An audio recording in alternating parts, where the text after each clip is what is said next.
యష్ హీరోగా భారీ అంచనాల మధ్య విడుదలైన టాక్సిక్ మూవీ ఆ అంచనాలను మాత్రం అందుకోలేకపోయింది. మొదటి ఆట నుంచే ఈ సినిమాకు మిక్స్డ్ టాక్ మొదలైంది. కానీ కేజీఎఫ్తో యష్కు వచ్చిన పాన్ ఇండియా క్రేజ్ టాక్సిక్కు భారీ ఓపెనింగ్స్ తెచ్చిపెట్టింది. ట్రేడ్ వర్గాల ప్రకారం ఈ మూవీ ఫస్ట్ డే వరల్డ్ వైడ్గా 140 కోట్ల రూపాయలు వరకు గ్రాస్ కలెక్షన్స్ సాధించింది. ఇండియా వ్యాప్తంగా 120 కోట్ల గ్రాస్ కలెక్షన్స్ సాధించగా 101 కోట్ల నెట్ కలెక్షన్స్ సాధించినట్లు తెలుస్తోంది.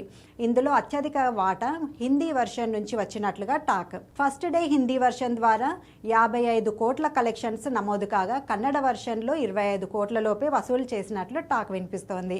ఓవర్సీస్లో 20 కోట్ల గ్రాస్ కలెక్షన్స్ సాధించినట్టు తెలుస్తోంది.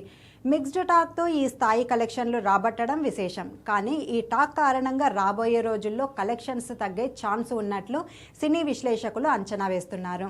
ఇక ప్రీ సేల్ నుంచే ఈ సినిమాపై భారీ అంచనాలు నెలకొనడంతో తొలి రోజు బాక్సాఫీస్ వద్ద అరుదైన రికార్డు సృష్టించింది. ప్రముఖ ticket booking platform book my షోలో మొదటి రోజు దాదాపు 9,05,000 పైగా టికెట్లు అమ్ముడయ్యాయి.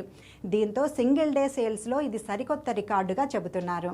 గీతూ మోహన్ దాస్ దర్శకత్వంలో వచ్చిన ఈ చిత్రంలో కియారా అద్వానీ, నయనతార, రుక్మిణి వసంత్, తారా సుతారియా వంటి వారు కీలక పాత్రల్లో నటించగా రవి బస్రూర్ సంగీతం అందించారు.